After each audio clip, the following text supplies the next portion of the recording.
আইনজীবীদের হেনস্থা মামলায় রুল জারি করা হলো। কুণাল সহ ৮ জনের বিরুদ্ধে রুল জারি করা হয়েছে। রুল জারির নির্দেশ হাইকোর্টের পক্ষ থেকে। সময়ের মধ্যে জবাব না দেওয়ায় এই রুল জারি। মামলার পরবর্তী শুনানি ১৬ই জুন। আরও একবার জানিয়ে রাখবো আপনাদের, আইনজীবীদের হেনস্থার মামলায় রুল জারি করা হয়েছে। কুণাল সহ ৮ জনের বিরুদ্ধে রুল জারির নির্দেশ হাইকোর্টের।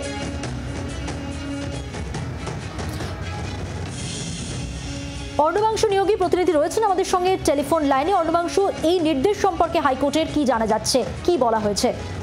দেখো মধুবন্তী, আজ কলকাতা হাইকোর্ট স্পষ্ট বলেছে যে আইনজীবীদের উপর হেনস্থা মামলায় যাদের বিরুদ্ধে এই অবমাননার মামলা করা হয়েছিল তাদেরকে অনেকটা সময় দেওয়া হয়েছে। সেই সময়ের মধ্যেও তারা উত্তর বা জবাবি হলফনামা দিতে পারলো না কেন, তাই আর সময় দেওয়া হবে না এইটাই কারণ যথেষ্ট, যে কারণে আদালত মনে করেছে রুল ইস্যু করলো।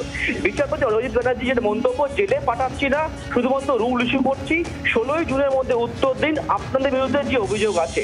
আজই কলকাতা পুলিশ রিপোর্ট দিয়েছে, তার পরিপ্রেক্ষিতেও কিন্তু প্রত্যেক যাদের বিরুদ্ধে কুণাল ঘোষ ও ৮ জনের বিরুদ্ধে অভিযোগ তারা কিন্তু উত্তর দেবে ১৬ই জুনের মধ্যে।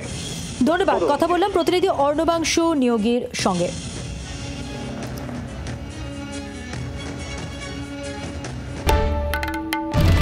বাংলার আওয়াজ, বাঙালির আবেগ, জি ২৪ ঘন্টা।